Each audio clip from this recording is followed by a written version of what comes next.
Bab 143 Bab 2263, Skema Permaisuri.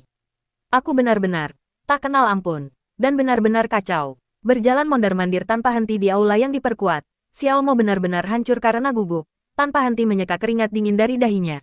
Sialan, kok bisa sampai ke titik ini? Teriaknya. Suaranya penuh kebencian yang mendalam pada diri sendiri. Seharusnya aku nggak pernah kembali ke sini lagi. Ahahaha. Namun, sekeras apapun ia mengumpat atau meraung, aula besar itu tak berguncang, dan tak seorang pun di luar sana dapat mendengar jeritan putus asanya. Ruangan terpencil itu telah dibangun dan diperkuat tanpa ampun oleh para kultivator dengan kekuatan mendalam tertinggi, yang dirancang untuk menahan gelombang energi apapun. Di penjara harapan yang absolut ini, amukan kecilnya tak berarti apa-apa.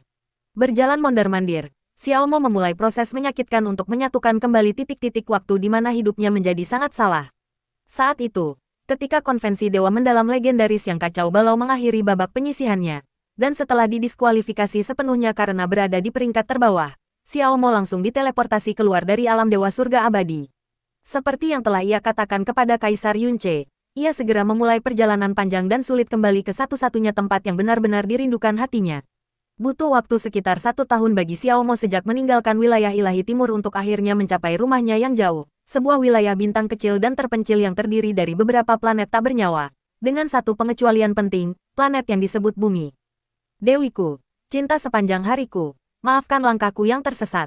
Aku tak pernah bermaksud membuatmu menunggu. Hiduplah, sayangku, yang menentukan takdirku. Xiao Mo mengucapkan permintaan maaf puitis itu saat dia kembali ke rumah, hanya untuk disambut oleh tatapan kosong dan mati dari kekasihnya.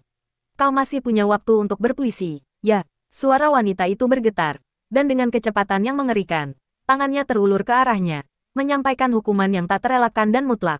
Aduh, ahahaha. Suara Xiao Mo yang memilukan terdengar, melengking dan sangat meyakinkan, saat dia ditarik dengan brutal di telinganya oleh wanita yang marah itu.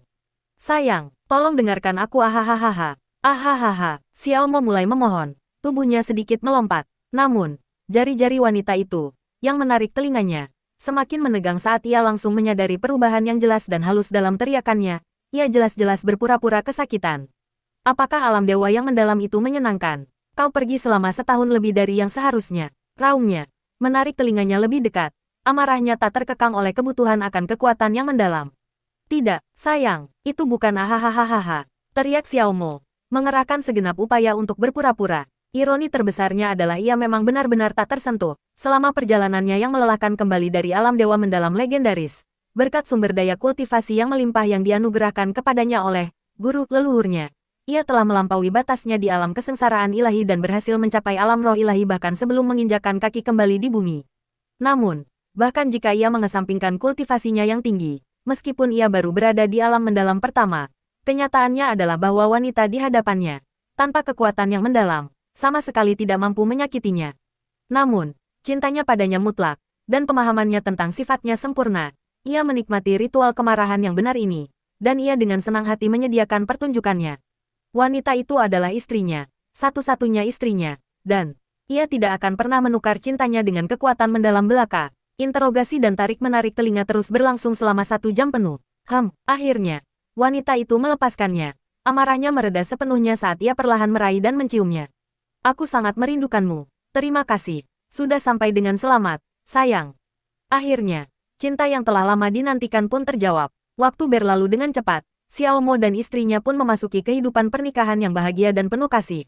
Tentu saja, selama masa ini, ia akhirnya berhasil meyakinkan istrinya untuk berkultivasi bersamanya. Alasannya sederhana, ia akan dapat menemaninya lebih lama. Xiao Mo memahami umur panjangnya sendiri lebih dari siapapun, dan keinginan terbesarnya adalah agar istrinya dapat berbagi keabadian itu.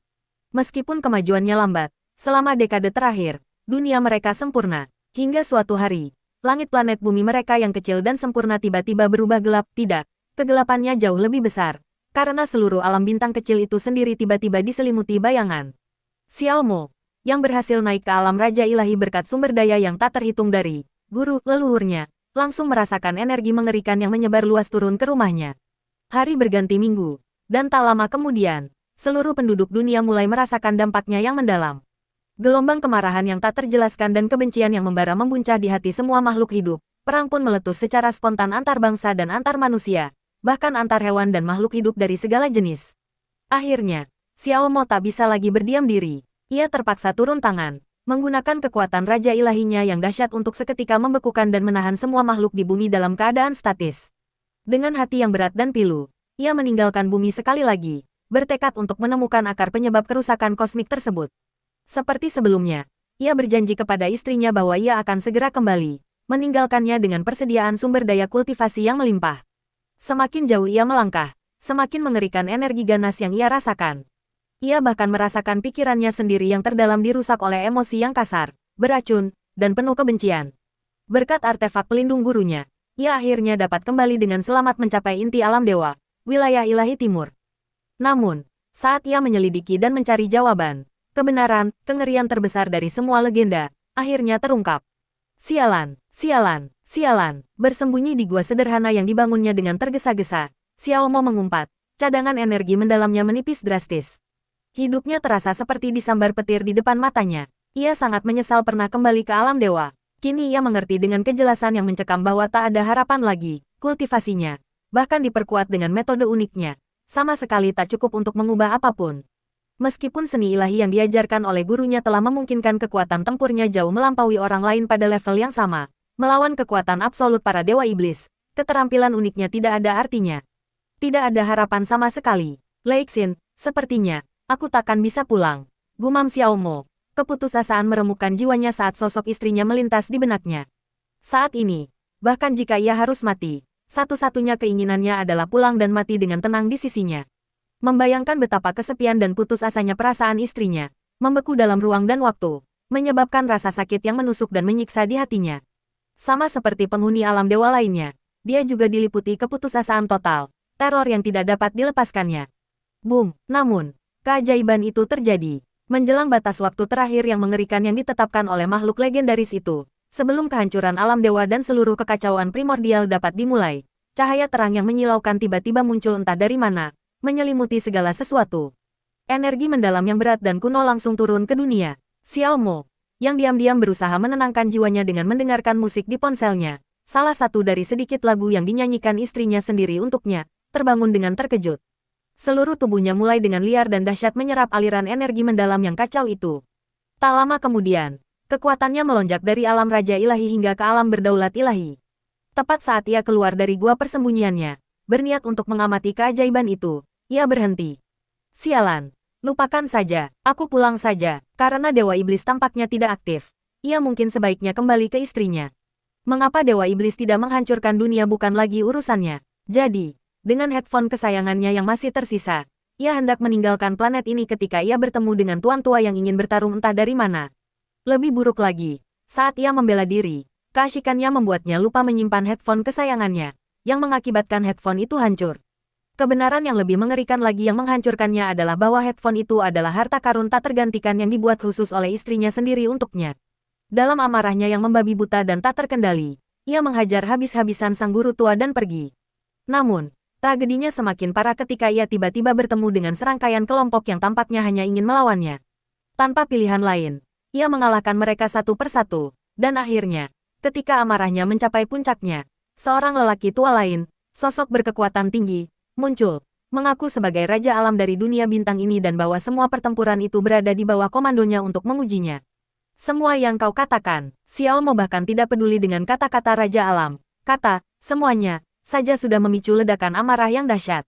Dari lubuk jiwanya, sebilah pedang mengerikan muncul, menembus langit, dan melesat langsung ke arah Raja Alam tua itu. Boom, boom, boom. Tak lama kemudian, pertarungan dahsyat lainnya terjadi. Saat Xiao Mo benar-benar mempertaruhkan nyawanya untuk mengalahkan Raja Alam, seorang penguasa sejati alam master ilahi. Dan kenyataan yang mengerikan adalah dia berhasil. Dengan mengerahkan seluruh kemampuan dan seni ilahi yang diajarkan oleh gurunya, Xiao Mo mengerahkan segenap kemampuannya, yang berpuncak pada kekalahan telak Raja Alam. Pada akhirnya, bahkan para penonton tersembunyi yang dibawa oleh Raja Alam pun harus turun tangan dan menghentikan Xiao Mo dari menghancurkan lelaki tua itu sepenuhnya. Prestasi mustahilnya itu langsung sampai ke telinga Qiu Yao. Dan dia langsung dikawal, melawan keinginannya yang kuat, ke wilayah ilahi utara. Pada hari ke-7, para juara dari berbagai tingkat kultivasi dihadirkan untuk pertarungan terakhir yang menegangkan, dengan semua orang mengerahkan segenap kemampuan mereka. Akhirnya, semua pemenang subturnamen dibawa ke hadapan para kaisar dewa untuk seleksi akhir. Para kaisar dewa harus memutuskan siapa di antara mereka yang akan mewakili harapan terakhir alam dewa yang putus asa. Xiao Mo adalah salah satu dari 3 yang terpilih. Sedangkan 2 lainnya, salah satunya adalah pemuda lain seperti dirinya, yang auranya yang mengerikan menunjukkan kekuatan yang melampaui semua logika, dan yang tampaknya mengenal semua dewa di hadapannya. Dari apa yang didengar Xiao Mo, pemuda jangkung dan kuat ini memiliki vena amarah agung yang legendaris, kekuatan yang memungkinkannya dengan mudah menyapu bersih setiap penantang selevel kultivasinya, sama seperti dirinya. Namun, Xiao Mo merasakan hawa dingin yang meresahkan. Ada lebih banyak hal dalam diri pria yang tatapan matanya seolah menembus jiwanya. Dan untuk orang terakhir, orang ketiga, pilihan terakhirnya, tragisnya, tak terelakkan lagi, adalah permaisuri alam dewa sendiri, Qiwu Yao.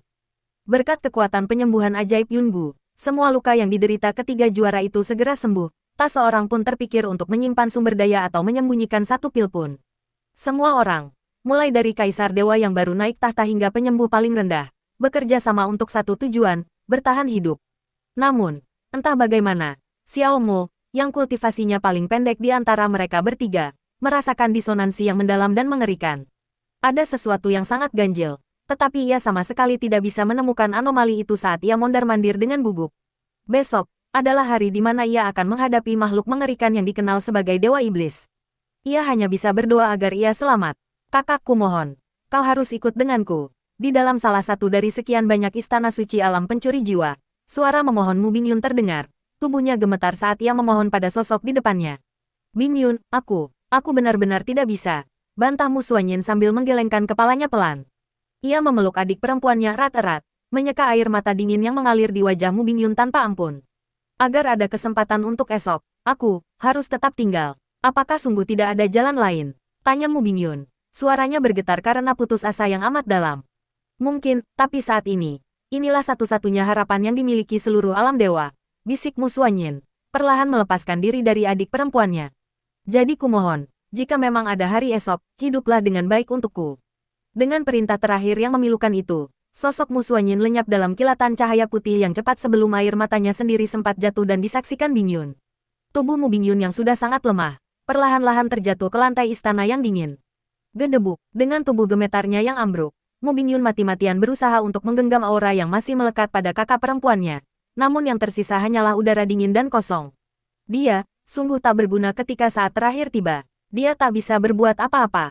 Kesadaran yang menghancurkan akan ketidakberdayaannya sendiri adalah pukulan terakhir yang menyakitkan. Akhirnya, malam gelap menjelang batas waktu 10 hari yang ditetapkan pun tiba.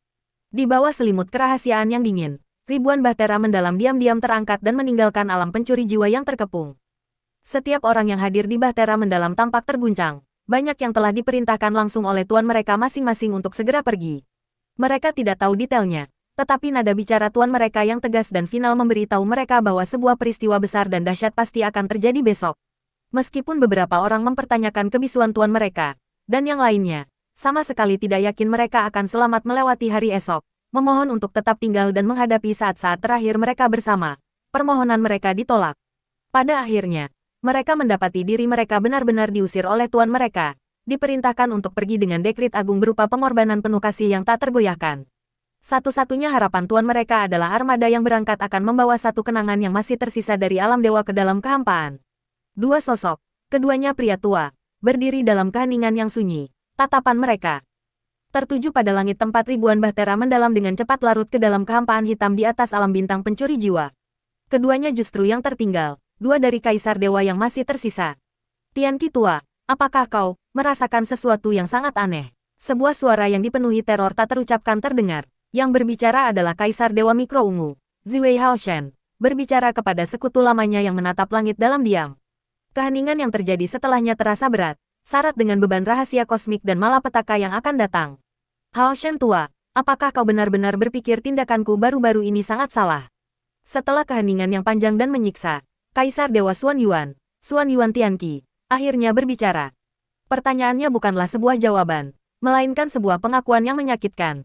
Meminta sahabat tertuanya untuk menghakimi kegilaan yang telah mencengkeramnya. Tanda tanya. Kaisar Dewa Mikro Ungu sangat terkejut dengan pertanyaan sahabat lamanya. Ia segera menenangkan pikirannya, mengingat kembali kejadian-kejadian menegangkan dan mengancam jiwa beberapa hari terakhir sebelum menjawab. Baiklah, kalau aku harus mengatakannya, kau telah bertindak cukup gila beberapa hari terakhir ini. Hao Shen tua menceritakan absurditas itu. Membuat kita dan semua orang berusaha sekuat tenaga, hampir mati demi terobosan lain. Berbicara dengan keyakinan yang begitu kuat untuk membawa kita kepada kekuatan yang lebih tinggi. Hahaha, itu sangat berbeda denganmu. Rasanya seperti kau dirasuki sesuatu. Hahaha, haha. Tawanya tiba-tiba tercekat di tenggorokannya saat kesadaran mengerikan itu menghantamnya. Benar, Kaisar Dewa Xuan Yuan mengangguk dengan tenang. Kau sudah mengenalku begitu lama. Apakah tingkat kegilaan yang gegabah dan fatalistik itu benar-benar cocok denganku? Tanyanya, menatap temannya yang benar-benar tercengang. Kau bilang, suara Old Hao Shen nyaris tak bergetar. Kemungkinan besar itu ulah permaisuri iblis, kata Kaisar Dewa Xuan Yuan dengan lugas, seolah-olah itu fakta belaka. Ia adalah juara yang sempurna dan bisa dikorbankan, yang cukup gila untuk melakukan serangan terakhir yang mustahil. Tanda seru, kesadaran itu tiba-tiba muncul, dan membuatku merinding. Napas Kaisar Dewa Mikro Ungu terasa berat, dadanya sesak saat ia menatap sahabatnya. Setelah hening sejenak, ia memaksakan diri bertanya, mengapa dia melakukan hal seperti itu? Persatuan, seru Kaisar Ilahi Xuan Yuan, kata-katanya bergema dengan dingin, penuh finalitas politis. Ketika kita semua kehilangan harapan, sebuah harapan baru yang menyakitkan lahir ketika hukum surgawi dipulihkan dan kita memulai terobosan kita. Namun, harapan itu justru menciptakan kekosongan kendali yang sangat besar. Cengkeraman politik permaisuri iblis terhadap kami sangat minim, dan keruntuhan total komando bisa saja terjadi kapan saja. Tak seorang pun akan benar-benar mendengarkan perintah tertingginya, terutama mereka yang tidak bersekutu langsung dengannya, seperti kami. Kata-kata Xuan Yuan memang benar adanya. Setiap kaisar dewa lainnya dan bawahan mereka terikat dengan permaisuri melalui Kaisar Yunce, tetapi penduduk alam dewa Xuan Yuan dan alam dewa Mikro Ungu tidak memiliki ikatan semacam itu. Tapi, lanjut Xuan Yuan, matanya berkaca-kaca karena kejeniusan rencana itu. Jika aku atau kau tiba-tiba memimpin, menjadi katalisator dan menyatukan kita semua di bawah satu ancaman langsung, celah perpecahan yang fatal itu tidak akan pernah terjadi. Keheningan itu seakan berlangsung selama 1 jam kosmik sementara Kaisar Dewa Mikro Ungu dengan geram mencerna setiap kata mengerikan yang diucapkan temannya. Ia ingin sekali berbicara, bertanya, berteriak protes, tetapi pada akhirnya, ia hanya bisa tetap terdiam lumpuh. Mulutnya membuka dan menutup tanpa suara. Tidak apa-apa, tidak akan ada gunanya bahkan jika kita pergi dan menghadapinya sekarang, kata Kaisar Dewa Xuan Yuan sambil menggelengkan kepala, menjawab pertanyaan yang tak terucapkan. Kita hanyalah bidak catur sekarang, jadi kita harus memainkan peran kita dengan benar. Tidak perlu bertukar tempat, hal yang sebenarnya harus kita perhatikan sekarang adalah besok. Kali ini, nada suara Kaisar Ilahi Xuan Yuan berubah, sorot matanya memancarkan aura berbahaya dan penuh semangat. Aku mungkin tidak hadir hari itu, bertahun-tahun yang lalu, ketika dia baru saja menjadi Kaisar Ilahi baru di wilayah Ilahi Utara, ketika dia pertama kali menyusup ke wilayah Ilahi Timur dan mengukir namanya. Tapi sekarang, kesempatannya ada di sini, hahaha, hahaha, permaisuri iblis, tunjukkan padaku betapa hebatnya dirimu. Tawa gila Kaisar Dewa Xuan Yuan menggema, sebuah doa dan tantangan terakhir yang putus asa. Kaisar Dewa Mikro Ungu hanya mengepalkan tinjunya, pasrah, apapun yang akan terjadi. Biarlah terjadi. Seluruh hidup mereka kini bergantung pada perhitungan kejam dan tak tergoyahkan dari permaisuri iblis sendiri.